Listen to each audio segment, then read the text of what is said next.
ಆತ್ಮೀಯ ವಿದ್ಯಾರ್ಥಿಗಳೇ, ಇಂದಿನ ತರಗತಿಯಲ್ಲಿ 10ನೇ ತರಗತಿ ಸಮಾಜ ವಿಜ್ಞಾನ ವಿಷಯದ ಅರ್ಥಶಾಸ್ತ್ರ ವಿಭಾಗದಲ್ಲಿ ಬರ್ತಕ್ಕಂಥ ಸಾರ್ವಜನಿಕ ಹಣಕಾಸು ಮತ್ತು ಆಯವ್ಯಯ ಎಂಬ ಅಧ್ಯಾಯದ ಬಗ್ಗೆ ಇವತ್ತು ನಾವು ತಿಳಿದುಕೊಳ್ಳೋಣ.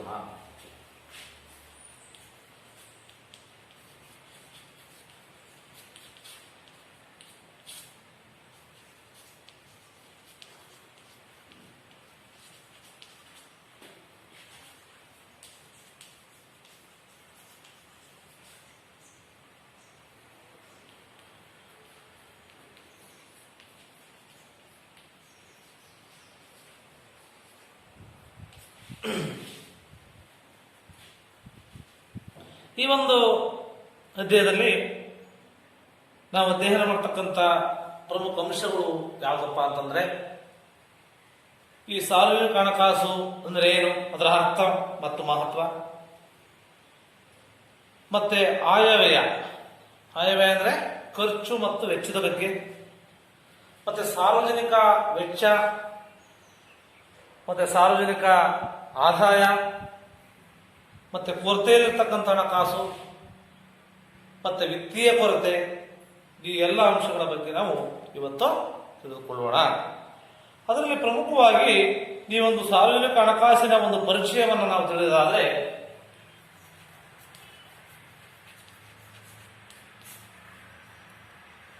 ನಿಮಗೆ ನಿಮ್ಮ ಕುಟುಂಬ ಯಾವ ಮೂಲದಿಂದ ಎಷ್ಟು ವರಮಾನವನ್ನ ಪಡೆಯುತ್ತೆ ಇರ್ತಕ್ಕಂಥ ಮಾಹಿತಿ ಇದೆಯಾ ಅನ್ನೋದನ್ನು ನಾವು ಯೋಚನೆ ಮಾಡಬೇಕಾಗುತ್ತೆ.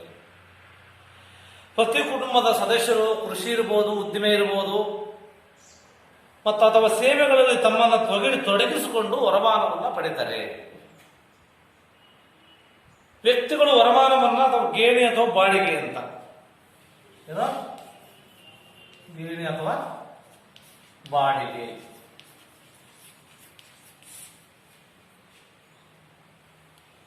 ಭೂಮಿ ಇರ್ಬೋದು, ಜಮೀನು ಇರ್ಬೋದು, ಇತರ ಸ್ಥಿರಾಸ್ತಿಗಳ ಮೇಲೆ ನಾವು ಕೂಲಿಯನ್ನು ಕೊಡ್ತಕ್ಕಂಥ ಭೂಮಿ, ಬಾಡಿಗೆ, ಕೂಲಿ, ಈ ರೀತಿಯಾಗಿ ಏನ್ ಮಾಡ್ತೀವಿ,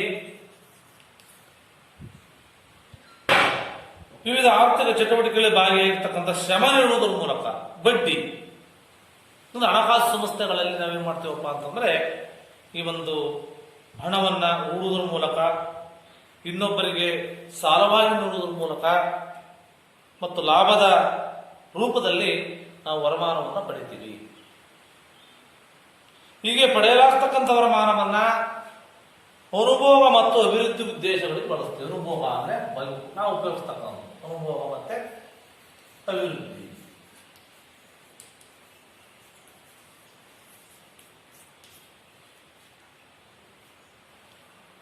ಉದ್ದೇಶಗಳಿಗೆ ವೆಚ್ಚವನ್ನ ಮಾಡ್ತೀವಿ.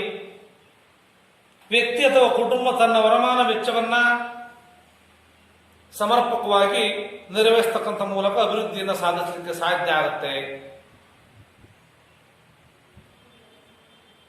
ಒಂದು ಕಲೆ ವರಮಾನಕ್ಕಿಂತ ಹೆಚ್ಚು ಅಧಿಕವಾದಾಗ, ಒಂದು ಕಲೆ ವರಮಾನಕ್ಕಿಂತ ಹೆಚ್ಚಾದಾಗ, ವೆಚ್ಚ ಅಧಿಕಾರವಾದಾಗ ಸಾಲ ಮಾಡಬೇಕಾಗುತ್ತೆ. ಈಗ ಒಬ್ಬ ವ್ಯಕ್ತಿ ಒಂದು ಕುಟುಂಬದ ವರಮಾನ, ವೆಚ್ಚ ಮತ್ತು ಸಾಲದ ನಿರ್ವಹಣೆ ಬಗ್ಗೆ ತಿಳಿದುಕೊಳ್ಳುವುದನ್ನು ನಾವು ವೈಯಕ್ತಿಕ ಹಣಕಾಸು ಅಂತ ಕರಿತೀವಿ.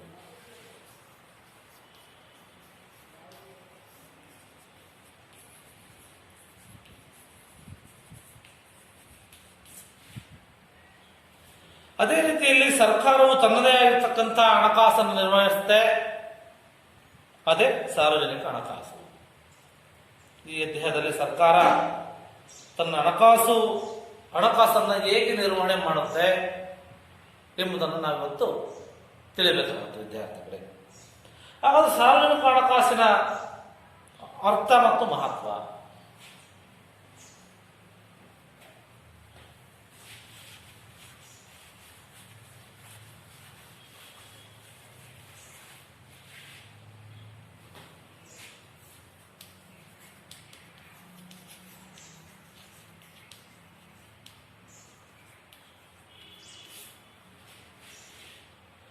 ಸರ್ಕಾರದ ವರಮಾನ, ವೆಚ್ಚ ಮತ್ತು ಸಾಲ ನಿರ್ವಹಣೆಯನ್ನು ಕುರಿತು ಅಧ್ಯಯನ ಮಾಡತಕ್ಕಂಥದ್ದೇ ಸಾರ್ವಜನಿಕ ಹಣಕಾಸು. ಯಾವುದ್ರ ಬಗ್ಗೆ?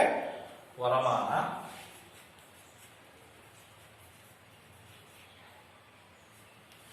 ಪ್ಲಸ್ ವೆಚ್ಚ ಈಕ್ವಲ್ಸ್ ಸಾಲ. ಇವರು ಮೂರು ಬಗ್ಗೆ ಕುರಿತು ಆ ಒಂದು ನಿರ್ವಹಣೆ ಕುರಿತು ಅಧ್ಯಯನ ಮಾಡತಕ್ಕಂಥದ್ದೇ ಸಾರ್ವಜನಿಕ ಹಣಕಾಸು. ಸರ್ಕಾರದ ವರಮಾನ ಹಾಗೂ ವೆಚ್ಚ ನಿರ್ವಹಣೆಗಳು, ಅವುಗಳನ್ನು ಹೊಂದಾಣಿಕೆ ಮಾಡತಕ್ಕಂಥ ಪ್ರಕ್ರಿಯೆಯನ್ನು ಅಭ್ಯಾಸ ಮಾಡುತ್ತೆ. ಅದೇ ಸಾರ್ವಜನಿಕ ಹಣಕಾಸು.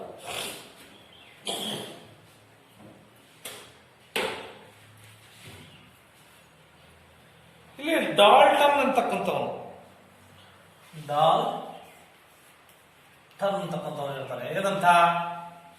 ಸಾರ್ವಜನಿಕ ಹಣಕಾಸು ಅಂತಂದ್ರೆ ಸರ್ಕಾರದ ವರಮಾನ, ವೆಚ್ಚ ಮತ್ತು ಸಾಲ ನಿರ್ವಹಣೆಯ ಸಮಗ್ರ ಚಿತ್ರಣವನ್ನು ನೀಡತಕ್ಕಂಥದ್ದೇ ಈ ಒಂದು ಸಾರ್ವಜನಿಕ ಹಣಕಾಸು ಅಂತೇಳಿ ಡಾಲ್ಟನ್ ಅಂತಕ್ಕಂಥ ಆರ್ಥಿಕ ತಜ್ಞ ಹೇಳ್ತಾರೆ. ಅದರ ಮಹತ್ವ ಏನು? ನಾವು ಸಾರ್ವಜನಿಕ ಹಣಕಾಸಿನ ಬಗ್ಗೆ ಏಕೆ ತಿಳಿಬೇಕಂದ್ರೆ ಏನು ಅನುಕೂಲ ಆಗುತ್ತಾಗರೆ? ಆರ್ಥಿಕ ಅಭಿವೃದ್ಧಿ ಮತ್ತು ಆರ್ಥಿಕ ಸ್ಥಿರತೆಯನ್ನು ಸಾಧಿಸತಕ್ಕಂಥ ಉದ್ದೇಶದಿಂದ ಸರ್ಕಾರ ತನ್ನ ವರಮಾನವನ್ನ, ವೆಚ್ಚವನ್ನ ಮತ್ತು ಸಾಲಕ್ಕೆ ಸಂಬಂಧಿಸಿದ ಕಾಲಕ್ಕೆ ಅನುಸರಿಸತಕ್ಕಂಥ ನೀತಿಯನ್ನ ನಾವು ಕೋಶೀಯ ನೀತಿ ಅಂತ ಕರಿತೀವಿ. ಏನು? ಕೋಶೀಯ ನೀತಿ ಅಥವಾ ವಿತ್ತೀಯ ನೀತಿ. ಆರ್ಥಿಕ ಬೆಳವಣಿಗೆ ಆಗಬೇಕು, ಸ್ಥಿರತೆಯನ್ನು ಸಾಧಿಸಬೇಕು, ವರಮಾನವನ್ನು ಸಮಾನವಾಗಿ ಹಂಚಿಕೆ ಮಾಡತಕ್ಕಂಥದ್ದು ಮತ್ತು ಸಾಧಿಸ್ತಕ್ಕಂಥ ವಿತ್ತೀಯ ನೀತಿಯ ಪ್ರಮುಖ ಉದ್ದೇಶಗಳನ್ನು ನಾವು ಈ ಒಂದು ತಿಳಿದಾಗತ್ತೆ ಅಂತ. ಸರ್ಕಾರ ಸಾಮಾನ್ಯವಾಗಿ ಏನ್ ಮಾಡುತ್ತಪ್ಪ ಅಂದ್ರೆ ತಾನು ಸಂಗ್ರಹಿಸಿದಂತಹ ಏನನ್ನ ವರಮಾನವನ್ನ ಅಥವಾ ಪಡೆದ ಸಾಲದ ಮೊತ್ತವನ್ನ ಅಭಿವೃದ್ಧಿ ಕಾರ್ಯಗಳ ಮೇಲೆ ಏನ್ ಮಾಡುತ್ತೆ? ವ್ಯಯವನ್ನ ಮಾಡುತ್ತೆ, ಅದನ್ನು ಖರ್ಚು ಮಾಡುತ್ತೆ. ಇದು ಬೆಳವಣಿಗೆ ದರವನ್ನು ವೃದ್ಧಿಸುವುದರ ಮೂಲಕ ಎಲ್ಲರಿಗೂ ಸಹ ಪ್ರಯೋಜನವನ್ನು ಪಡಿತಕ್ಕಂಥದ್ದಾಗಬೇಕು. ಒಬ್ಬರೇ ಪಡಿತಕ್ಕಂಥದ್ದಲ್ಲ, ಏನ್ ಮಾಡಬೇಕು? ಎಲ್ಲರೂ ಪಡಿತಕ್ಕಂಥದ್ದಾಗಬೇಕು. ಅದೇ ರೀತಿ ಆರ್ಥಿಕ ಹಿಂಜರಿತದ ಸಂದರ್ಭದಲ್ಲಿ ಆರ್ಥಿಕವಾಗಿ ಹಿಂಜರಿಯುತ್ತೆ.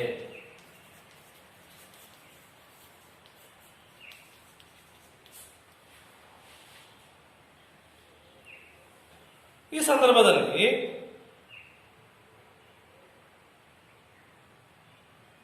ವೆಚ್ಚವನ್ನು ಹಿಗ್ಗಿಸಬೇಕಾಗತ್ತೆ. ಆರ್ಥಿಕ ಹಿಗ್ಗುವಿಕೆಯ ಸಂದರ್ಭದಲ್ಲಿ ವೆಚ್ಚವನ್ನು ಕುಗ್ಗಿಸಿ ಏನ್ ಮಾಡಬೇಕಾಗತ್ತೆ? ಸರ್ಕಾರವು ಆರ್ಥಿಕ ಸ್ಥಿರತೆಯನ್ನು ಸಾಧಿಸುತ್ತೆ. ಸರ್ಕಾರ ಏನ್ ಮಾಡುತ್ತೆ? ಆರ್ಥಿಕವಾಗಿ ಸ್ಥಿರತೆಯನ್ನು ಸಾಧಿಸ್ತಕ್ಕಂಥ ಕೆಲಸವನ್ನು ಮಾಡುತ್ತೆ. ಈ ಸರ್ಕಾರದ ವರಮಾನ ಮತ್ತು ವೆಚ್ಚ ಅವುಗಳ ನಡುವಿನ ಹೊಂದಾಣಿಕೆಗಳನ್ನ ನಾವು ವಾರ್ಷಿಕ ಆಯವ್ಯಯ ಅಥವಾ ಮುಂಗಡ ಪತ್ರ ಅಂತ. ಮುಂಗಡ ಪತ್ರ ಮತ್ತು ವಾರ್ಷಿಕ ಆಯವ್ಯಯ, ಒಂದು ವರ್ಷಕ್ಕೆ ಎಷ್ಟು ಖರ್ಚು ಮತ್ತು ವೆಚ್ಚ ಬೇಕು ಸರ್ಕಾರದಲ್ಲಿ ಅಂತಕ್ಕಂಥದ್ದನ್ನ ಈ ಮುಂಗಡ ಪತ್ರಗಳಲ್ಲಿ ಭಾಗವಾಗುವುದರಿಂದ ಸಾರ್ವಜನಿಕ ಹಣಕಾಸಿನ ಅಧ್ಯಯನ ಮತ್ತೆ ಈ ಒಂದು ಆಯವ್ಯಯಗಳ ವಿಶ್ಲೇಷಣೆಗೆ ಏನಾಗುತ್ತಪ್ಪ ಅಂದರೆ ಸಹಕಾರಿಯಾಗುತ್ತೆ. ಹಾಗಾಗಿ ನಾವು ಸಾರ್ವಜನಿಕ ಹಣಕಾಸು ನಮಗೆ ಅತ್ಯಂತ ಮುಖ್ಯವಾಗಿ ನಾವು ಅಧ್ಯಯನವನ್ನು ಮಾಡ್ತಕ್ಕಂಥ ವಿಷಯವಾಗಿದೆ ಅಂತ ವಿದ್ಯಾರ್ಥಿಗಳಿಗೆಲ್ಲ ತಿಳಿಬೇಕಾಗುತ್ತೆ. ನಂತರ ಆಯವ್ಯಯ ಅಥವಾ ಮುಂಗಡ ಪತ್ರ.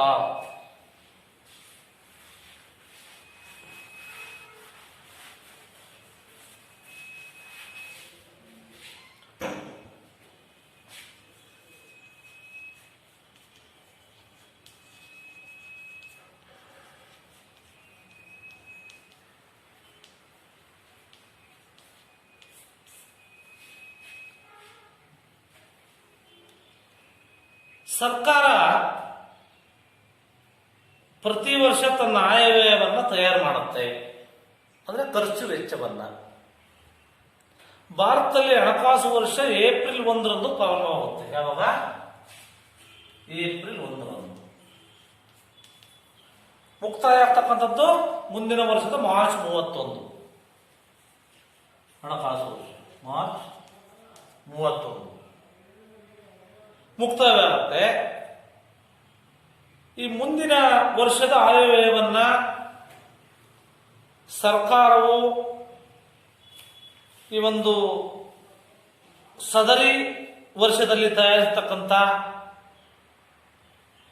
ಈ ಒಂದು ಸಂಸತ್ತಿನ ಅನುಮೋದನೆಯನ್ನು ಪಡೆಯಬೇಕಾಗುತ್ತೆ. ಆ ಆಯವ್ಯಯದ ಮೂಲಕ ಕೋಶೀಯ ನೀತಿಯ ಉದ್ದೇಶಗಳನ್ನು ಸಾಧನೆ ಮಾಡಬೇಕು. ಕೋಶೀಯ ನೀತಿಯ ಉದ್ದೇಶಗಳನ್ನು ಸಾಧಿಸುವುದರ ಮೂಲಕ ಏನ್ ಮಾಡುತ್ತೆ? ಪ್ರಯತ್ನ ಮಾಡುತ್ತೆ. ಹಾಗಾದ್ರೆ ಆಯವ್ಯಯ ಅಂದ್ರೆ ಏನು ಅಂದರೆ, ಅಥವಾ ಮುಂಗಡ ಪತ್ರ ಅಂದ್ರೆ ಏನಪ್ಪಾ ಅಂತಂದ್ರೆ, ಸರ್ಕಾರದ ಒಂದು ವರ್ಷದ ವರಮಾನ ಮತ್ತು ವೆಚ್ಚಗಳ ಕುರಿತು ತಯಾರಿಸತಕ್ಕಂಥ ಒಂದು ಅಂದಾಜು ಪಟ್ಟಿ. ಅರ್ಥ ಆಯ್ತಾ? ಆಯವ್ಯಯ ಅಂದ್ರೆ ಸರ್ಕಾರವು ಒಂದು ವರ್ಷದ ವರಮಾನ ಮತ್ತೆ ವೆಚ್ಚಗಳ ಕುರಿತು ಮಾಡತಕ್ಕ ಒಂದು ಅಂದಾಜು ಪಟ್ಟಿಯನ್ನು ತಯಾರು ಮಾಡುತ್ತೆ. ಅದನ್ನು ನಾವು ಆಯವ್ಯಯ ಅಂತ ಕರಿತೀವಿ, ಅಥವಾ ಮುಂಗಡ ಪತ್ರ ಅಂತ ಕರಿತೀವಿ. ಇದು ಸರ್ಕಾರದ ವರಮಾನ ಮತ್ತು ವೆಚ್ಚವನ್ನು ತಿಳಿಸ್ತಕ್ಕಂಥ ಒಂದು ದಾಖಲೆ. ಎಷ್ಟು ಖರ್ಚು ಮಾಡುತ್ತೆ ಮತ್ತೆ ಎಷ್ಟು ಆದಾಯ ಬರುತ್ತೆ ಅಂತಕ್ಕಂಥ ದಾಖಲೆ ಇರ್ತಕ್ಕಂಥದ್ದು. ಮತ್ತು ಕೇಂದ್ರ ಮತ್ತು ರಾಜ್ಯ ಸರ್ಕಾರಗಳು ತಮ್ಮದೇ ಆಗಿರ್ತಕ್ಕಂಥ ಪ್ರತ್ಯೇಕ ಆಯವ್ಯಯವನ್ನು ಮಂಡಿಸ್ತವೆ. ಕೇಂದ್ರ ಸರ್ಕಾರ ಬೇರೆ ಮತ್ತೆ ರಾಜ್ಯ ಸರ್ಕಾರ ಬೇರೆ, ಅದು ಸಪರೇಟ್ ಆಗಿ ಏನ್ ಮಾಡ್ತಾರೆ? ಆಯವ್ಯಯವನ್ನು ಮಂಡಿಸ್ತಾರೆ, ತಯಾರು ಮಾಡ್ತಾರೆ. ಭಾರತದಲ್ಲಿ ಸಾಮಾನ್ಯವಾಗಿ ಹಣಕಾಸು ಸಚಿವರು, ಭಾರತದಲ್ಲಿ ಕೇಂದ್ರ ಹಣಕಾಸು ಸಚಿವರು ಏನ್ ಮಾಡ್ತಾರಪ್ಪ ಅಂತಂದ್ರೆ, ಈ ಒಂದು ಆಯವ್ಯಯವನ್ನ ಪ್ರತಿ ವರ್ಷ ಫೆಬ್ರವರಿ ಮಾರ್ಚ್ ತಿಂಗಳ ಅಧಿವೇಶನದಲ್ಲಿ, ಫೆಬ್ರವರಿ ಅಥವಾ ಮಾರ್ಚ್ ತಿಂಗಳ ಅಧಿವೇಶನದಲ್ಲಿ ಇಲ್ಲಿ ಲೋಕಸಭೆಯಲ್ಲಿ ಆಯವ್ಯಯವನ್ನು ಮಂಡಿಸ್ತಾರೆ. ಎಲ್ಲಿ? ಲೋಕಸಭೆ, ಸಂಸತ್ತಿನ ಕೆಳಮನೆಯಾಗಿರ್ತಕ್ಕಂಥ ಲೋಕಸಭೆಯಲ್ಲಿ ಮಂಡಿಸ್ತಾರೆ. ಲೋಕಸಭೆ ಮತ್ತು ರಾಜ್ಯಸಭೆಗೆ ಎರಡರಲ್ಲೂ ಸಹ ಈ ಒಂದು ಆಯವ್ಯಯದ ಮೇಲೆ ಅಥವಾ ಮುಂಗಡ ಪತ್ರದ ಮೇಲೆ ಸುದೀರ್ಘವಾಗಿರ್ತಕ್ಕಂಥ ಚರ್ಚೆ ನಡೆಯುತ್ತೆ. ಸುದೀರ್ಘವಾಗಿರ್ತಕ್ಕಂಥ ಚರ್ಚೆ ನಡೆದು ಮಾರ್ಚ್ 31ರೊಳಗೆ ಎರಡೂ ಸದನಗಳ ಅನುಮೋದನೆ ಬೇಕು. ಅನುಮೋದನೆಯನ್ನು ಪಡೆಯಲಾಗುತ್ತೆ. ಯಾವುದು? ಈ ಒಂದು ಕೆಳಮನೆ ಮತ್ತು ಮೇಲ್ಮನೆ, ರಾಜ್ಯಸಭೆ ಮತ್ತು ಲೋಕಸಭೆ ಎರಡರಲ್ಲೂ ಅನುಮೋದನೆಯನ್ನು ಪಡೆಯಲಾಗುತ್ತೆ. ಈ ರೀತಿಯಾಗಿ ನಾವು ಆಯವ್ಯಯವನ್ನು ಮಂಡಿಸ್ತಕ್ಕಂಥ ಸಿಸ್ಟಮ್ ಅನ್ನ ನಮ್ಮ ದೇಶದಲ್ಲಿ ನಾವು ಹೊಂದಿದ್ದೀವಿ ಅಂತಕ್ಕಂಥ ನೀವೆಲ್ಲ ವಿದ್ಯಾರ್ಥಿಗಳೇ ತಿಳಿಬೇಕಾಗುತ್ತೆ. ಆದ್ರೆ ಆಯವ್ಯಯ ಪತ್ರದಲ್ಲಿ 3 ವಿಧಗಳಿದೆ. ಎಷ್ಟಿದೆ? 3 ವಿಧ.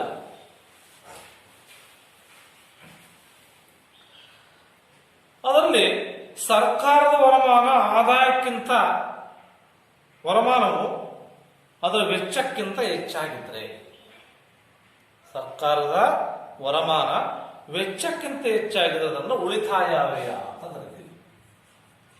ಉಳಿತಾಯ ಆಯವ್ಯಯ.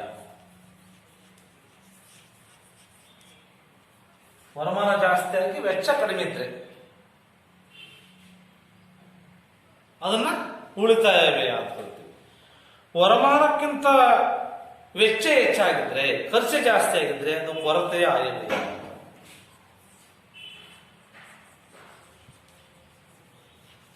ಕೊರತೆಯ ಆಯವ್ಯಯ ಅದು ವರಮಾನಕ್ಕಿಂತ ಖರ್ಚು ಜಾಸ್ತಿ ಆಗಿದ್ರೆ.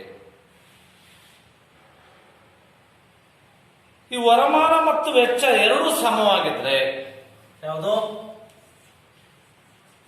ವರಮಾನ ಮತ್ತು ವೆಚ್ಚ ಇದೆರಡು ಸಮವಾಗಿದಾವಪ್ಪ. ಖರ್ಚು ಜಾಸ್ತಿ ಆಗಿಲ್ಲ, ವೆಚ್ಚನೂ ಜಾಸ್ತಿ ಆಗಿಲ್ಲ, ವರಮಾನವೂ ಜಾಸ್ತಿ ಆಗಿಲ್ಲ.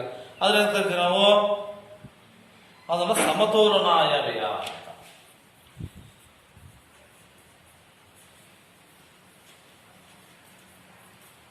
ಸಮತೋಲನ ಆಯವ್ಯಯ ಅಂತ ಕರಿತೀವಿ. ಈ ಭಾರತ ಅಭಿವೃದ್ಧಿ ಹೊಂದತಕ್ಕಂಥ ಹೊಂದುತ್ತಿರುವಂತಹ ರಾಷ್ಟ್ರ. ಹಾಗಾಗಿ ಈ ಭಾರತದಂಥ ರಾಷ್ಟ್ರಗಳಲ್ಲಿ ಸರ್ಕಾರಗಳು ಹೆಚ್ಚಾಗಿ ಈ ಒಂದು ಕೊರತೆಯ ಆಯವ್ಯಯವನ್ನು, ಅಂದರೆ ವೆಚ್ಚ ಜಾಸ್ತಿ ಇರುತ್ತೆ, ವರಮಾನ ಕಡಿಮೆ ಇರುತ್ತೆ, ಹಾಗಾಗಿ ಕೊರತೆಯ ಆಯವ್ಯಯವನ್ನು ಯಾವಾಗಲೂ ಸಹ ಏನು ಮಾಡುತ್ತೆ, ಮಂಡಿಸುವ ಮೂಲಕ ಅಧಿಕ ಪ್ರಮಾಣದ ವೆಚ್ಚವನ್ನು ಮಾಡಿ ಆರ್ಥಿಕ ಅಭಿವೃದ್ಧಿಯನ್ನು ಸಾಧಿಸಲಿಕ್ಕೆ ಇವತ್ತು ಪ್ರಯತ್ನವನ್ನು ಮಾಡ್ತಾ ಇದೆ ಅಂತಕ್ಕಂಥದ್ದನ್ನ ಇವೆಲ್ಲ ವಿದ್ಯಾರ್ಥಿಗಳೇ ತಿಳಿಬೇಕಾಗುತ್ತೆ. ಇದು ಆಯವ್ಯಯ ಅಥವಾ ಮುಂಗಡ ಪತ್ರ ಅಥವಾ ಆಯವ್ಯಯ ಇರತಕ್ಕಂಥ 3 ವಿಧಗಳ ಬಗ್ಗೆ ನೀವೆಲ್ಲ ತಿಳ್ಕೊಂಡ್ರಿ. ಈಗ ನಂತರ ಬರ್ತಕ್ಕಂಥ ಸಾರ್ವಜನಿಕ ವೆಚ್ಚ ಅಂತ, ಸರ್ಕಾರದ ಖರ್ಚು ಅಂತೇನು.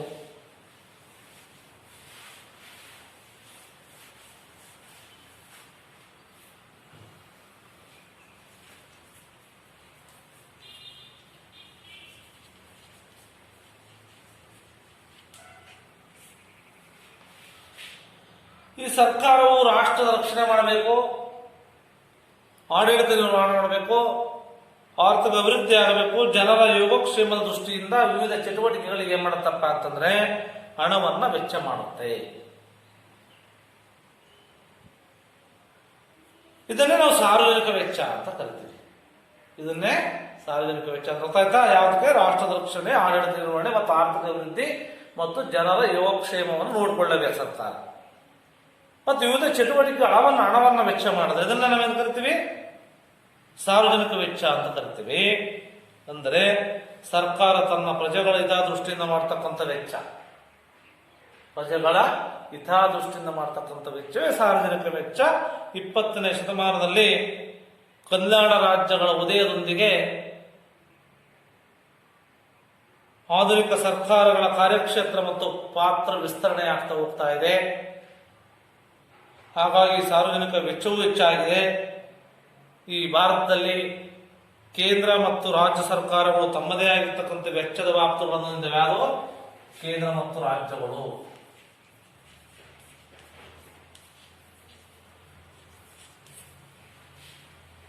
ಇಪ್ಪತ್ತನೆಯ ಶತಮಾನದಲ್ಲಿ ಸರ್ಕಾರಗಳ ಪಾತ್ರ ವಿಸ್ತಾರಗೊಂಡಿದ್ದರಿಂದ ಸಾರ್ವಜನಿಕ ವೆಚ್ಚ ಏರಿಕೆ ಆಗ್ತಾ ಇದೆ. ಸಾರ್ವಜನಿಕ ವೆಚ್ಚವು ಆರ್ಥಿಕ ಅಭಿವೃದ್ಧಿಯನ್ನ ಪೋಷಿಸುವ ಸೌಕರ್ಯಗಳನ್ನ ಸೃಷ್ಟಿಸಿ ಹೊರೆಯಾಗಬೇಕಾಗತ್ತೆ. ಅದು ಬಂಡವಾಳ ಹೂಡಿಕೆಗೆ ಇರತಕ್ಕಂಥ ವಾತಾವರಣವನ್ನು ಸುಧಾರಿಸಬೇಕಾಗುತ್ತೆ. ಉಳಿತಾಯ, ಹೂಡಿಕೆ ಮತ್ತು ಆವಿಷ್ಕಾರಕ್ಕೆ, ಉತ್ತೇಜನಕ್ಕೆ ಅವಕಾಶ ಮಾಡ್ಕೋಬೇಕಾಗತ್ತೆ. ಹೂಡಿಕೆ ಮಾಡಬೇಕು, ಉಳಿತಾಯ ಆಗಬೇಕು, ಒಂಥರ ಆವಿಷ್ಕಾರಗಳಿಗೆ ಉತ್ತೇಜಕಗಳನ್ನು ಒದಗಿಸಬೇಕಾಗತ್ತೆ. ಅದಲ್ಲದೆ ಆರ್ಥಿಕ ಬೆಳವಣಿಗೆಯನ್ನ ತೀವ್ರಗೊಳಿಸುವುದರ ಮೂಲಕ ಆರ್ಥಿಕ ಸ್ಥಿರತೆಯನ್ನು ಖಚಿತಪಡಿಸಿಕೊಳ್ಳಬೇಕಾಗತ್ತೆ. ಅಂದ್ರೆ ಸಾರ್ವಜನಿಕ ವೆಚ್ಚದ ಪ್ರಮುಖ ಉದ್ದೇಶಗಳೇನು, ಯಾವ ಉದ್ದೇಶಕ್ಕೋಸ್ಕರವಾಗಿ ನಾವು ಸಾರ್ವಜನಿಕ ವೆಚ್ಚವನ್ನು ಮಾಡ್ತೀವಿ, ಅದರ ಉದ್ದೇಶಗಳೇನಾದರೆ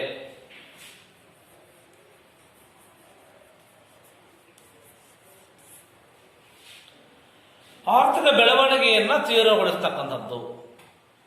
ಆರ್ಥಿಕ ಬೆಳವಣಿಗೆಯನ್ನ ತೀವ್ರಗೊಳಿಸುತ್ತೆ. ಉದ್ಯಮ, ವ್ಯವಹಾರ ಮತ್ತು ವಾಣಿಜ್ಯಗಳನ್ನ ಪ್ರೋತ್ಸಾಹ ಮಾಡುತ್ತೆ. ಕೃಷಿ ಮತ್ತು ಗ್ರಾಮೀಣ ಅಭಿವೃದ್ಧಿಗೆ ಪ್ರೋತ್ಸಾಹ ಕೊಡ್ತಕ್ಕಂಥದ್ದು.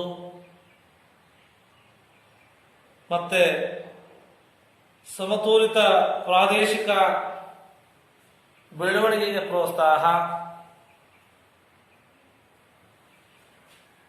ಮತ್ತೆ ಆರ್ಥಿಕ ಮತ್ತು ಸಾಮಾಜಿಕ ಮೂಲಭೂತ ಸೌಕರ್ಯಗಳನ್ನು ನಿರ್ಮಾಣ ಮಾಡಬೇಕು.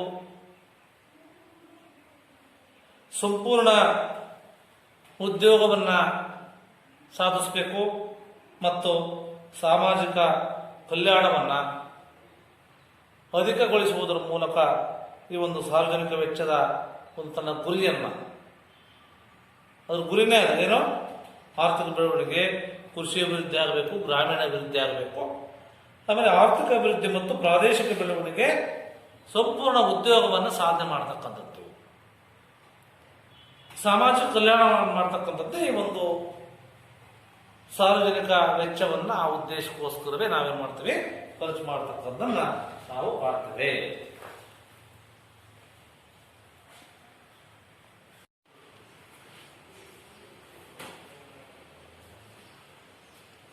ಈ ಸಾರ್ವಜನಿಕ ವೆಚ್ಚದ ನಂತರ ಬರ್ತಕ್ಕಂಥದ್ದು ಸಾರ್ವಜನಿಕ ವರಮಾನ. ಖರ್ಚು ಯಾವ ರೀತಿ ಇರುತ್ತೆ ಅದೇ ರೀತಿ ಸರ್ಕಾರದಲ್ಲಿ ಸಹ ವರಮಾನವೂ ಸಹ ಇರುತ್ತೆ.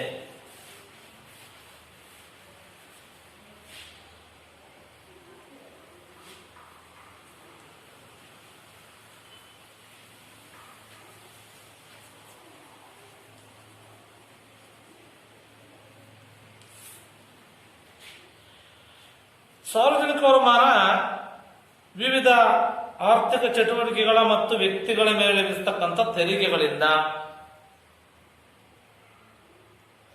ಕೇಂದ್ರ ಸರ್ಕಾರದ ಉದ್ಯಮಗಳಿಂದ ದೊರಕತಕ್ಕಂಥ ವರಮಾನದಿಂದ, ಅನುದಾನ ಮುಂತಾದವುಗಳಿಂದ ದೊರೆತಿದೆ. ಮತ್ತು ಜನರ ವರಮಾನದಲ್ಲಿನ ಹೆಚ್ಚಳದಿಂದಾಗಿ ಏನಾಗುತ್ತಪ್ಪ ಅಂತಂದ್ರೆ ಸರ್ಕಾರದ ಅವಶ್ಯಕತೆಗಳು ಸಹ ಹೆಚ್ಚಾಗುವುದರಿಂದ,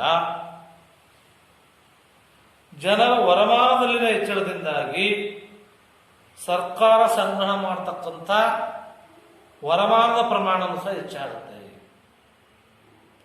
ಸಂವಿಧಾನವು ಕೇಂದ್ರ ಮತ್ತು ರಾಜ್ಯ ಸರ್ಕಾರಗಳ ಕಾರ್ಯಗಳನ್ನು ನಿರ್ದಿಷ್ಟಗೊಳಿಸುವುದರ ಜೊತೆಗೆ ಅವುಗಳ ವರಮಾನದ ಮೂಲಗಳನ್ನು ನಿರ್ದಿಷ್ಟಪಡಿಸಿದೆ ಯಾವ್ಯಾವುದು ಅಂತ. ಅದರಲ್ಲಿ ಕೇಂದ್ರ ಸರ್ಕಾರದ ವರಮಾನದ ಮೂಲಗಳು ಯಾವ್ಯಾವು ಅಂತ, ಕೇಂದ್ರ ಸರ್ಕಾರದ ವರಮಾನದ ಮೂಲಗಳು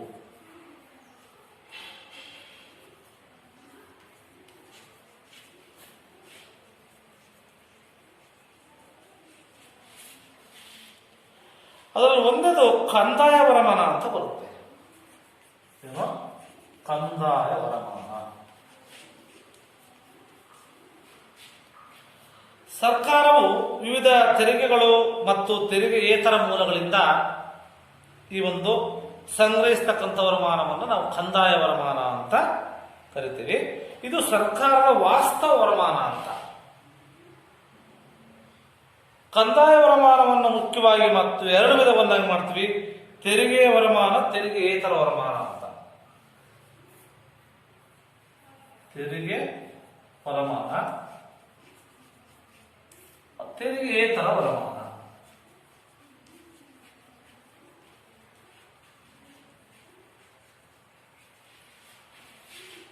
ಅದರಲ್ಲಿ ತೆರಿಗೆ ವರಮಾನ ಅಂದ್ರೆ ಪ್ರಜೆಗಳು ಯಾವುದೇ ಪ್ರತಿಫಲ ಅಪೇಕ್ಷೆ ಇಲ್ಲದೆ ಸರ್ಕಾರಕ್ಕೆ ಕೊಡಬೇಕಾಗಿರ್ತಕ್ಕಂಥ ಕಡ್ಡಾಯವಾಗಿರ್ತಕ್ಕಂಥ ವಂತಿಕೆ, ಯಾವುದೇ ಪ್ರತಿಫಲ ಅಪೇಕ್ಷೆ ಇಲ್ಲ, ಸರ್ಕಾರಕ್ಕೆ ಕಡ್ಡಾಯ ಕೊಡಬೇಕಾಗಿರ್ತಕ್ಕಂಥ ಒಂದು ವಂತಿಕೆಯನ್ನು ತೆರಿಗೆ ಅಂತ ಕರಿತೀವಿ.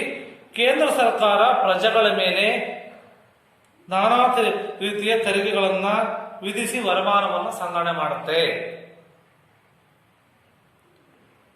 ತೆರಿಗೆಗಳು ಸರ್ಕಾರದ ಬಹುಮುಖ್ಯವಾಗಿರ್ತಕ್ಕಂಥ ವರಮಾನದ ಮೂಲಗಳು, ಸರ್ಕಾರಕ್ಕೆ ಬೇಕಾಗಿರ್ತಕ್ಕಂಥ ವರಮಾನದ ಮೂಲಗಳು. ಸರ್ಕಾರವು ತೆರಿಗೆಗಳನ್ನು ವಿಧಿಸುವಾಗ ಹೆಚ್ಚು ವರಮಾನವುಳ್ಳವರ ಮೇಲೆ ಹೆಚ್ಚಿನ ತೆರಿಗೆಯನ್ನ, ಕಡಿಮೆ ವರಮಾನ ಯಾರಿಗಿರ್ತದೆ ಅವರಿಗೆ ಕಡಿಮೆ ತೆರಿಗೆಯನ್ನ ವಿಧಿಸುತ್ತೆ. ಮತ್ತು ಬಡವರಿಗೆ ವರಮಾನ ತೆರಿಗೆಯಲ್ಲಿ ವಿನಾಯಿತಿಯನ್ನು ಕೊಡಲಾಗಿದೆ. ಯಾರಿಗೆ? ಬಡವರಿಗೆ ವಿನಾಯಿತಿಯನ್ನ ಕೊಡಲಾಗಿದೆ. ಅದೇ ರೀತಿ ಶ್ರೀಮಂತರು ಬಳಸ್ತಕ್ಕಂಥ ಸರಕು ಮತ್ತು ಸೇವೆಗಳ ಮೇಲೆ ಹೆಚ್ಚಿನ ತೆರಿಗೆಯನ್ನ, ಸಾಮಾನ್ಯರು ಜನರು ಬಳಸ್ತಕ್ಕಂಥ ಸರಕು ಸೇವೆಗಳ ಮೇಲೆ ಕಡಿಮೆ ತೆರಿಗೆಯನ್ನ ಇವತ್ತು ಸರ್ಕಾರ ವಿಧಿಸ್ತಾ ಇದೆ. ಈಗ ಸರ್ಕಾರ ತೆರಿಗೆ ವಿಧಿಸುವಲ್ಲಿ ಕೆಲವು ನೀತಿಗಳನ್ನು ಅನುಸರಿಸುತ್ತೆ. ಈ ಅನುಸರಿಸತಕ್ಕಂಥ ನೀತಿಯನ್ನೇ ಪ್ರಗತಿಪರ ತೆರಿಗೆ ನೀತಿ ಅಂತ. ಪ್ರಗತಿಪರ ತೆರಿಗೆ ನೀತಿ.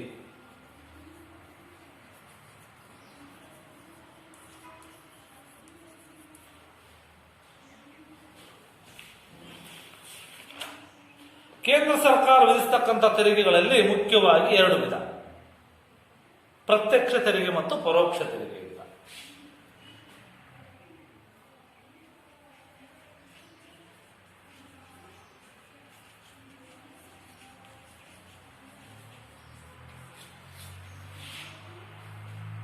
ಈ ಸರ್ಕಾರ ಅದು ಪ್ರತ್ಯಕ್ಷ ತೆರಿಗೆಯಲ್ಲಿ ಪ್ರಮುಖವಾಗಿ ಬರ್ತಕ್ಕಂಥದ್ದು ಸರ್ಕಾರ ಯಾರ ಮೇಲೆ ತೆರಿಗೆಯನ್ನು ವಿಧಿಸುತ್ತದೆಯೋ ಅವರೇ ಆ ತೆರಿಗೆಯನ್ನು ಪಾವತಿಸಿದರೆ ಅಂತಹ ತೆರಿಗೆಯನ್ನು ಪ್ರತ್ಯಕ್ಷ ತೆರಿಗೆ ಅಂತ ಕರಿತೀವಿ. ಈ ತೆರಿಗೆಗಳನ್ನು ಇತರರಿಗೆ ವರ್ಗಾಯಿಸಲಿಕ್ಕೆ ಬರೋದಿಲ್ಲ, ಅವರೇ ಸಂದಾಯವನ್ನು ಮಾಡಬೇಕಾಗುತ್ತೆ. ಸಾಮಾನ್ಯವಾಗಿ ವ್ಯಕ್ತಿಗಳು ಸಂಸ್ಥೆಗಳು ಗಳಿಸ್ತಕ್ಕಂಥ ವರಮಾನ, ಸಂಪತ್ತಿನ ಮೇಲೆ ವಿಧಿಸ್ತಕ್ಕಂಥ ಪ್ರತ್ಯಕ್ಷ ತೆರಿಗೆ ಶುಲ್ಕಗಳು, ಪ್ರಮುಖ ಪ್ರತ್ಯಕ್ಷ ತೆರಿಗೆಗಳಂದ್ರೆ ವರಮಾನ ತೆರಿಗೆ, ಕಂಪನಿ ತೆರಿಗೆ, ವರಮಾನ ತೆರಿಗೆ,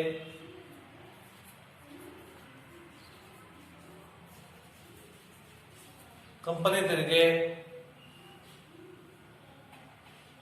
ಸಂಪತ್ತಿನ ತೆರಿಗೆ ಮತ್ತು ಸ್ಟಾಂಪ್ ಶುಲ್ಕ. ಇವೆಲ್ಲ ಏನಪ್ಪಾ ಅಂದ್ರೆ ಪ್ರತ್ಯಕ್ಷ ತೆರಿಗೆ ಬರ್ತಕ್ಕಂಥ ಪ್ರಮುಖವಾಗಿರ್ತಕ್ಕಂಥ ವಿಷಯ. ಅದರಲ್ಲಿ ಪರೋಕ್ಷ ತೆರಿಗೆಯಲ್ಲಿ ಯಾವುದು ಬರ್ತದೆ ಅಂತ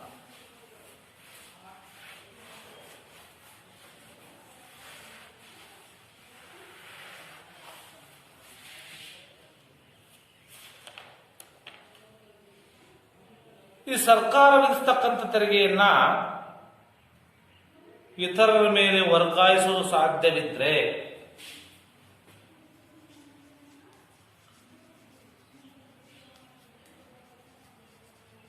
ಸರ್ಕಾರ ವಿಧಿಸ್ತಕ್ಕಂಥ ತೆರಿಗೆಯನ್ನ ಇತರರ ಮೇಲೆ ವರ್ಗಾಯಿಸಲು ಸಾಧ್ಯ ಇದ್ರೆ ಅಂತ ತೆರಿಗೆಯನ್ನು ಪ್ರತ್ಯಕ್ಷ ತೆರಿಗೆ, ಪರೋಕ್ಷ ತೆರಿಗೆ ಅಂತ ಕರಿತೀವಿ. ಸಾಮಾನ್ಯವಾಗಿ ಪರೋಕ್ಷ ತೆರಿಗೆಯನ್ನ ಸರಕು ಮತ್ತು ಸೇವೆಗಳ ಮೇಲೆ ವಿಧಿಸಲಾಗುತ್ತೆ.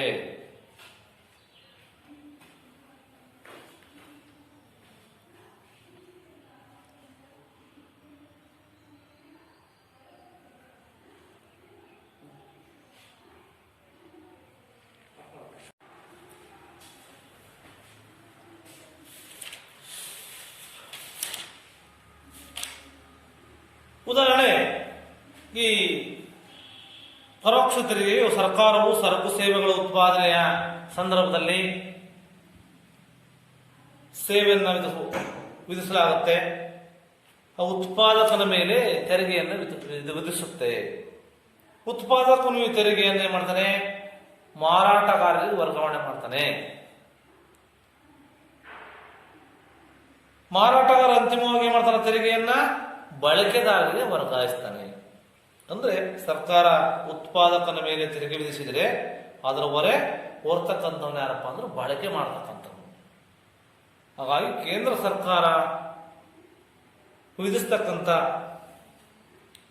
ಪ್ರಮುಖವಾಗಿರ್ತಕ್ಕಂಥ ಪರೋಕ್ಷ ತೆರಿಗೆಗಳಂದ್ರೆ ಕೇಂದ್ರ ಅಬಕಾರಿ ಸುಂಕ ಅಂತ.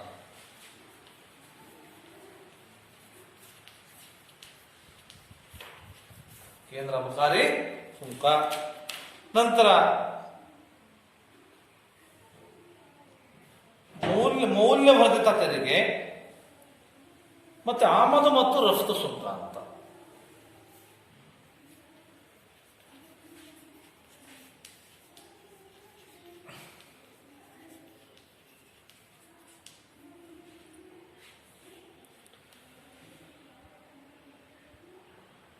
ಮತ್ತೆ ಸೇವಾ ತೆರಿಗೆ ಇತ್ಯಾದಿ. ಮತ್ತೆ ಜುಲೈ 1, 2017ರಿಂದ ಸರ್ಕಾರ ಪರೋಕ್ಷ ತೆರಿಗೆಗಳ ಬದಲಾಗಿ ಒಂದೇ ಸರಕು ಮತ್ತು ಸೇವಾ ತೆರಿಗೆ ಅಂತ GST, goods and service tax ಅಂತ. GST, goods and service tax, ಸರಕು ಮತ್ತು ಸೇವಾ ತೆರಿಗೆಯನ್ನ ಏನ್ ಮಾಡ್ತಾ ಇದೆ ಇವತ್ತು ಒಂದೇ ತರನಾಗಿ ವಿಧಿಸಲಿಕ್ಕೆ ಜಾರಿಗೆ ತಂದಿದೆ ಜುಲೈ 1, 2017ರಲ್ಲಿ. ಇದು ಪರೋಕ್ಷ ತೆರಿಗೆಗಳು. ಈ GST ಅಂತಂದ್ರೆ goods and service tax. GST ಒಂದು ಭಾರತದಾದ್ಯಂತ ವಿಧಿಸಲಾಗ್ತಕ್ಕಂಥ ಉತ್ಪಾದನೆ, ಮಾರಾಟ, ಬಳಕೆ ಮೇಲಿನ ಒಂದು ಸಮಗ್ರ ಪರೋಕ್ಷ ತೆರಿಗೆಯಾಗಿದ್ದು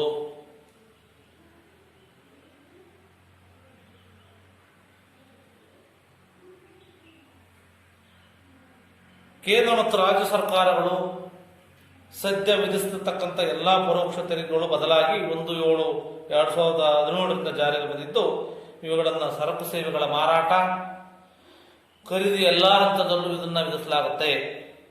GST ಜಾರಿಯು ಪರೋಕ್ಷ ತೆರಿಗೆಗಳ ಸುಧಾರಣೆಯಲ್ಲಿ ಒಂದು ಮಹತ್ವದ ಹೆಜ್ಜೆಯಾಗಿತ್ತು. ಬಹುವಿಧದ ತೆರಿಗೆ ಆಚರಣೆ, ಅದರ ಪರಿಣಾಮಗಳನ್ನು ತಡೆಗಟ್ಟಿ ದೇಶಾದ್ಯಂತ ಒಂದೇ ಸಾಮಾನ್ಯ ಮಾರುಕಟ್ಟೆಯನ್ನ ಸ್ಥಾಪನೆ ಮಾಡಲಿಕ್ಕೆ ಇವತ್ತು ಸಹಕರಿಸ್ತಾ ಇದೆ. ತೆರಿಗೆಯನ್ನು ಸರಳೀಕರಣಗೊಳಿಸುವುದರ ಮೂಲಕ ಅದರ ಆಡಳಿತವನ್ನು ಜಾರಿ ಮಾಡತಕ್ಕಂಥದ್ದು ಸುಲಭವಾಗ್ತಾ ಇದೆ.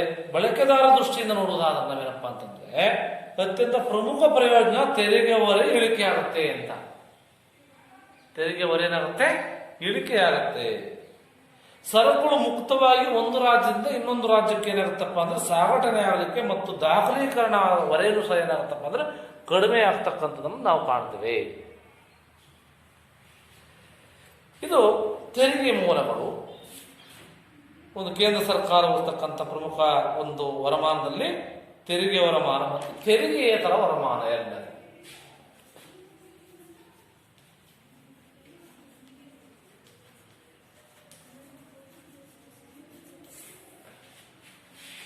ಸರ್ಕಾರವು ತೆರಿಗೆಗಳನ್ನು ಹೊರತುಪಡಿಸಿ ಇತರೆ ಮೂಲಗಳಿಂದಲೂ ಸಹ ವರಮಾನವನ್ನ ಸಂಗ್ರಹಿಸುತ್ತೆ. ಇದಕ್ಕೆ ತೆರಿಗೆಯೇತರ ವರಮಾನ ಅಂತ ನಾವು ಕರಿತೀವಿ. ಕೇಂದ್ರ ಸರ್ಕಾರ ಸಂಗ್ರಹಿಸತಕ್ಕಂಥ ಪ್ರಮುಖ ತೆರಿಗೆಯೇತರ ವರಮಾನದ ಮೂಲಗಳು ಅಂತಂದ್ರೆ ಭಾರತೀಯ ರಿಸರ್ವ್ ಬ್ಯಾಂಕ್ ಗಳಿಸ್ತಕ್ಕಂಥ ಲಾಭ, ರಿಸರ್ವ್ ಬ್ಯಾಂಕ್ ಗಳಿಸ್ತಕ್ಕಂಥ ಲಾಭ, ನಂತರ ಭಾರತ ರೈಲ್ವೆ ಗಳಿಸ್ತಕ್ಕಂಥ ಲಾಭ, ಮತ್ತು ಅಂಚೆ ಮತ್ತು ದೂರವಾಣಿ ಸೇವೆಗಳಿಂದ ಬರ್ತಕ್ಕಂಥ ಲಾಭ,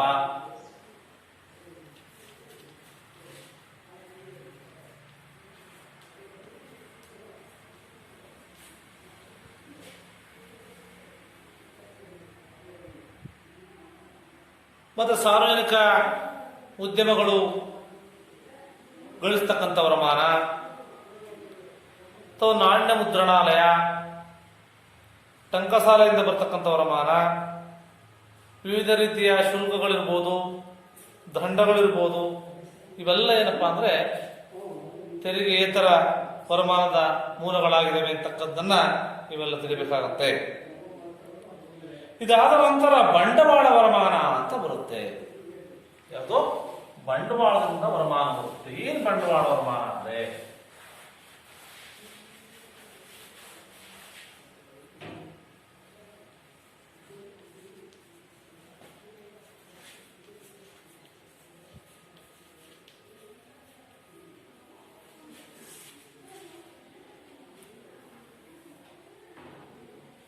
ಈ ಮೂಲದ ವರಮಾನ ಸರ್ಕಾರಕ್ಕೆ ಹೊರೆ ಆಗ್ತಾ ಇದೆ. ಯಾವುದು? ಬಂಡವಾಳ ವರಮಾನ. ಯಾವ ರೀತಿ ಅಂದ್ರೆ ಅದರ ಆಸ್ತಿಗಳನ್ನು ಕಡಿಮೆ ಮಾಡ್ತಕ್ಕಂಥದ್ದು. ಉದಾಹರಣೆ, ಸರ್ಕಾರ ಮಾಡ್ತಕ್ಕಂಥ ಸಾಲಗಳು ಅದರ ಹೊರೆಯನ್ನ ಹೆಚ್ಚಿಸಿದರೆ, ಈ ಒಂದು ಸಾರ್ವಜನಿಕ ಉದ್ಯಮಗಳ ಷೇರುಗಳ ಮಾರಾಟದಿಂದ ಅದರ ಆಸ್ತಿಗಳ ಪ್ರಮಾಣವೂ ಸಹ ಏನಾಗುತ್ತಪ್ಪ ಅಂದ್ರೆ ಕರೆಸ್ತಕ್ಕಂಥ ವ್ಯವಸ್ಥೆ. ಇವುಗಳನ್ನು ನಾವು ಬಂಡವಾಳ ವರಮಾನ ಅಂತ ಕರಿತೀವಿ.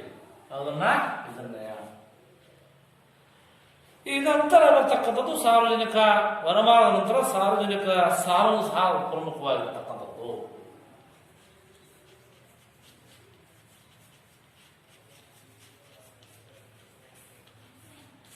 ಸಾರ್ವಜನಿಕವಾಗಿ ವರಮಾನವೂ ಇರುತ್ತೆ, ವೆಚ್ಚನೂ ಇರುತ್ತೆ ಮತ್ತು ಸಾಲನೂ ಇರುತ್ತೆ.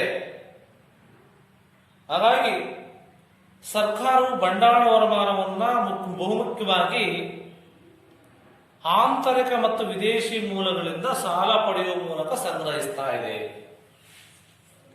ಆಂತರಿಕ ಮತ್ತು ವಿದೇಶಿ ಮೂಲದಿಂದ ಏನ್ ಮಾಡ್ತಾ ಇತ್ತು? ಬಂಡವಾಳವನ್ನ, ಈ ಒಂದು ಸಾಲವನ್ನ ಒಂದು ಪಡೆದು ಸಂಗ್ರಹಣೆ ಮಾಡತಕ್ಕಂಥದ್ದು ದೇಶದಲ್ಲಿರ್ತಕ್ಕಂಥ ಪ್ರಜೆಗಳು, ಬ್ಯಾಂಕ್ಗಳು, ಹಣಕಾಸು ಸಂಸ್ಥೆಗಳಿರ್ಬೋದು ಮುಂತಾದವುಗಳಿಂದ ಸಂಗ್ರಹಿಸ್ತಕ್ಕಂಥ ಸಾಲ ಆಂತರಿಕ ಸಾಲವಾದರೆ, ಆಂತರಿಕ ಸಾಲ ಗೊತ್ತಾ? ದೇಶದಕ್ಕಂಥ ಪ್ರಜೆಗಳಿರ್ಬೋದು, ಬ್ಯಾಂಕ್ಗಳಿರ್ಬೋದು, ಹಣಕಾಸು ಸಂಸ್ಥೆಗಳು, ಉದ್ಯಮ ಸಂಸ್ಥೆಗಳು, ಇವೆಲ್ಲ ಇವುಗಳಿಂದ ಏನು ಮಾಡ್ತೀವಿ? ಸಂಗ್ರಹಿಸ್ತಕ್ಕಂಥ ಒಂದು ಸಾಲವು ಆಂತರಿಕ ಸಾಲವಾದರೆ, ವಿದೇಶಿ ಸರ್ಕಾರಗಳು, ವಿದೇಶಿ ಹಣಕಾಸು ಸಂಸ್ಥೆಗಳು, ಅಂತಾರಾಷ್ಟ್ರೀಯ ಹಣಕಾಸು ಸಂಸ್ಥೆಗಳಿಂದ ಪಡೆತಕ್ಕಂಥ ಸಾಲವನ್ನು ವಿದೇಶಿ ಸಾಲ ಅಂತ ಕರಿತೀವಿ. ಅರ್ಥ ಆಯ್ತಾ? ದೇಶ ಆಂತರಿಕ ಮತ್ತು ವಿದೇಶಿ ಸಾಲವನ್ನು ಯಾವ ರೀತಿ ನಾವು ಪಡಿತೀವಿ ಅಂತಕ್ಕಂಥದ್ದು. ಸರ್ಕಾರವು ಸಾಲವಲ್ಲದೆ ಇತರ ಮೂಲಗಳಿಂದಲೂ ಸಹ ತನ್ನ ಬಂಡವಾಳವನ್ನು ಹಿಂದಕ್ಕೆ ಪಡೆಯುತ್ತೆ. ಸಾರ್ವಜನಿಕ ಉದ್ಯಮಗಳಲ್ಲಿ ಹೂಡಿರ್ತಕ್ಕಂಥ ತನ್ನ ಬಂಡವಾಳವನ್ನು ಸಂಗ್ರಹಿಸುತ್ತೆ. ಅದು ಸಾರ್ವಜನಿಕ ಉದ್ಯಮದಲ್ಲಿ ಹೂಡಿರ್ತಕ್ಕಂಥ ತನ್ನ ಬಂಡವಾಳವನ್ನು ಹಿಂದಕ್ಕೆ ಪಡೆಯುತ್ತೆ. ಅದನ್ನು ನಾವು ಸಾಲ, ಇದಕ್ಕೆ ಹೂಡಿಕೆ ಹಿಂತೆಗೆತ ಅಂತ ಕರಿತೀವಿ. ಹೂಡಿಕೆ ಹಿಂತೆಗೆತ.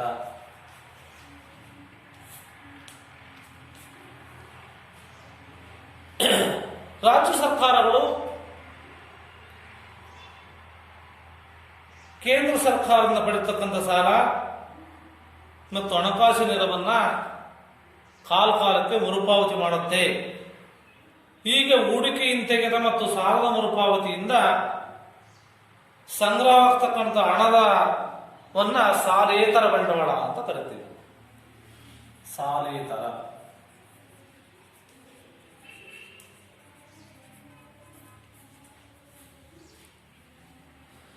ಈ ಒಂದು ಭಾರತ ಸರ್ಕಾರ 2014 ಆಯಾ ವರ್ಷದ ಆಯವ್ಯಯದ ವಿವರಣೆಯನ್ನ ತೋರಿಸಿದಾಗ ಸಾಲೇತರ ಬಂಡವಾಳ ಎಷ್ಟಿತ್ತು, ತೆರಿಗೆ ಆದಾಯ ಎಷ್ಟು ಅಂತಕ್ಕಂಥವನ್ನೆಲ್ಲ ತಿಳಿಬೇಕಾಗತ್ತೆ. ಇದಾದ ನಂತರ ಬರ್ತಕ್ಕಂಥದ್ದು ಕೊರತೆಯ ಹಣಕಾಸು.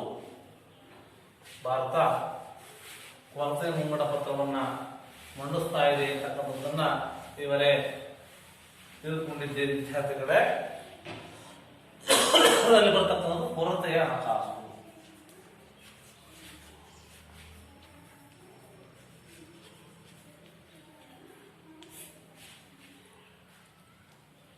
ಈ ಮೊದಲೇನಪ್ಪಾ ಅಂತಂದ್ರೆ ನೀವು ತಿಳಿದಿರುವಂತೆ ಸರ್ಕಾರವು ಮೊದಲು ತನ್ನ ವೆಚ್ಚವನ್ನು ಅಂದಾಜು ಮಾಡುತ್ತೆ, ಅದಕ್ಕೆ ತಕ್ಕಂಥ ವರಮಾನವನ್ನು ಹೊಂದಿಸುತ್ತೆ. ಹೀಗೆ ಮಾಡುವಾಗ ಸಾಮಾನ್ಯವಾಗಿ ತನ್ನ ವರಮಾನಕ್ಕಿಂತ ಹೆಚ್ಚು ವೆಚ್ಚವನ್ನು ಮಾಡಬೇಕಾಗುತ್ತೆ, ಹೆಚ್ಚು ವೆಚ್ಚವನ್ನು ಮಾಡುತ್ತೆ. ಇದು ದೇಶದ ಅಭಿವೃದ್ಧಿಯ ದೃಷ್ಟಿಯಿಂದ ಉತ್ತಮವಾದರೂ ಸಹ ಸರ್ಕಾರವು ತನ್ನ ವರಮಾನ ಮತ್ತು ವೆಚ್ಚದ ನಡುವಿನ ಅಂತರವನ್ನ ಈ ಒಂದು ಭಾರತೀಯ ರಿಸರ್ವ್ ಬ್ಯಾಂಕಿನಲ್ಲಿ ತಾನು ಹೊಂದಿರತಕ್ಕಂಥ ನಗದು ಸಂಗ್ರಹವನ್ನು ಹಿಂಪಡಿಬೇಕಾಗತ್ತೆ. ಆಂತರಿಕ ಮತ್ತು ವಿದೇಶಿ ಮೂಲಗಳಿಂದ ಸಾಲವನ್ನು ಸಂಗ್ರಹಿಸಬೇಕಾಗತ್ತೆ. ಮತ್ತೆ ಭಾರತೀಯ ರಿಸರ್ವ್ ಬ್ಯಾಂಕಿನಿಂದ ಸಾಲವನ್ನು ಪಡೆಯಬೇಕಾಗತ್ತೆ. ಮುಂತಾದ ಕ್ರಮಗಳ ಮೂಲಕ ತುಂಬಿಕೊಳ್ಳುತ್ತೆ. ಅವಶ್ಯವಿದ್ರೆ ಹೆಚ್ಚುವರಿ ಪ್ರಮಾಣದ ನೋಟನ್ನು ಮುದ್ರಿಸಬಹುದು. ಇದರಲ್ಲಿ ಸಹ ಸೇರಿಕೊಂಡಿದೆ ಅಂತ ಹೇಳ್ಬೋದು.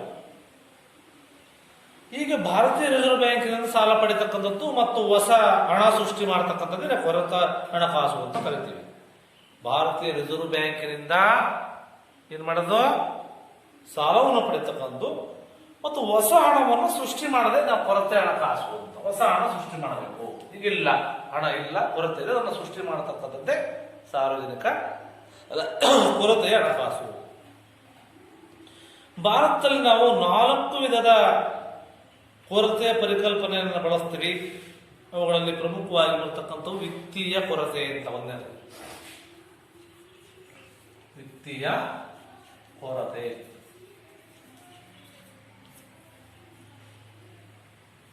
ಆಯವ್ಯಯದಲ್ಲಿ ಸರ್ಕಾರ ಕಂದಾಯ ವರಮಾನ ಮತ್ತು ಸಾಲೇತರ ಬಂಡವಾಳ ವರಮಾನಗಳಿಗಿಂತ ಸರ್ಕಾರದ ಒಟ್ಟು ವೆಚ್ಚ ಹೆಚ್ಚಾಗಿದ್ರೆ, ಅರ್ಥ ಆಯ್ತಾ?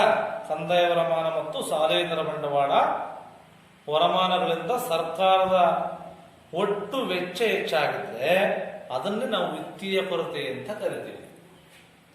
ನಾವು ವಿತ್ತೀಯ ಕೊರತೆಯನ್ನು ಯಾವ ರೀತಿ ಕಂಡುಹಿಡಿತೀವಪ್ಪ ಅಂತಂದ್ರೆ, ವಿತ್ತೀಯ ಕೊರತೆ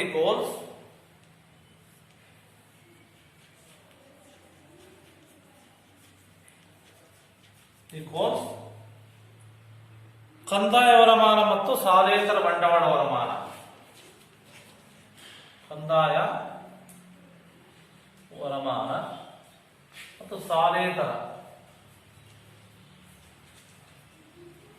ಬಂಡವಾಳ ವರಮಾನ ಅಂತ. ಮತ್ತು ಒಟ್ಟು ಸಾಲೇತರ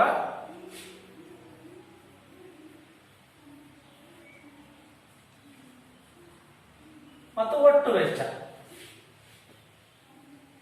ಒಟ್ಟು ವೆಚ್ಚದ ಮೂಲಕವಾಗಿ ನಾವು ವಿತ್ತೀಯ ಕೊರತೆಯನ್ನು ನಾವು ಕಂಡುಹಿಡಿಯಬಹುದು. ನಂತರ ರೆವಿನ್ಯೂ ಕೊರತೆ ಬರುತ್ತೆ. ಎಷ್ಟು?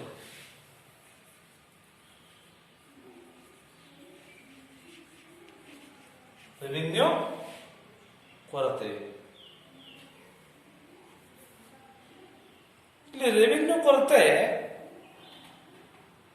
ಆ ರೆವಿನ್ಯೂ ಖಾತೆಯ ವೆಚ್ಚವು ರೆವಿನ್ಯೂ ಖಾತೆಯ ವರಮಾನಕ್ಕಿಂತ ಹೆಚ್ಚಾಗಿದ್ದಾಗ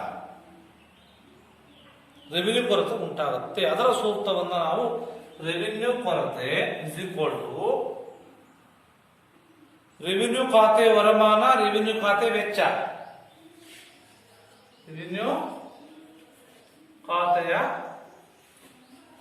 ವರಮಾನ ಮತ್ತೆ ಮೈನಸ್ ರೆವಿನ್ಯೂ ಖಾತೆ ವೆಚ್ಚ, ಮೈನಸ್ ರೆವಿನ್ಯೂ ಖಾತೆ ವೆಚ್ಚ. ಈ ರೀತಿಯಾಗಿ ನಾವೇನ್ ಮಾಡಬಹುದಪ್ಪ ಅಂದ್ರೆ ರೆವಿನ್ಯೂ ಕೊರತೆಯನ್ನು ನಾವು ಕಂಡುಹಿಡಿಯಬಹುದು. ಮೂರದು ಅಂದ್ರೆ ಪ್ರಾಥಮಿಕ ಕೊರತೆ ಅಂತ ಬರುತ್ತೆ. ಅದು ಪ್ರಾಥಮಿಕ ಕೊರತೆ.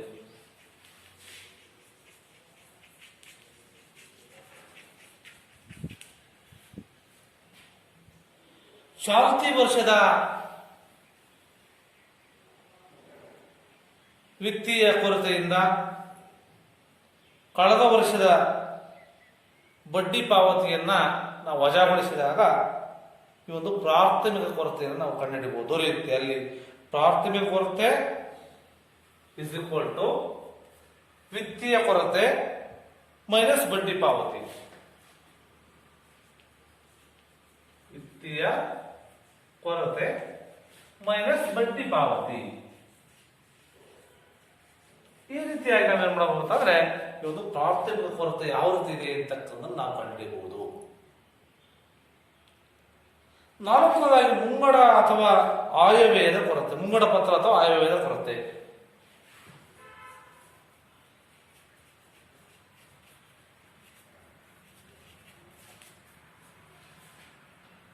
ಇಲ್ಲಿ ಇದು ಒಟ್ಟಾರೆ ವರಮಾನ ಹಾಗೂ ವೆಚ್ಚಗಳ ನಡುವಿನ ಅಂತರವಾಗಿದೆ ಅಂತ. ಒಟ್ಟಾರೆ ವರಮಾನ ಇರುತ್ತೆ, ಮತ್ತೆ ವೆಚ್ಚಗಳ ನಡುವಿನ ಅಂತರವನ್ನು ಈ ಲೆಕ್ಕ ಹಾಕ್ತೀವಿ. ಒಟ್ಟಿಗೆ ಮುಂಗಡ ಪತ್ರದ ಆಯವ್ಯಯ ಕೊರತೆ ಇಸ್ ಈಕ್ವಲ್ ಟು ಒಟ್ಟು ವರಮಾನ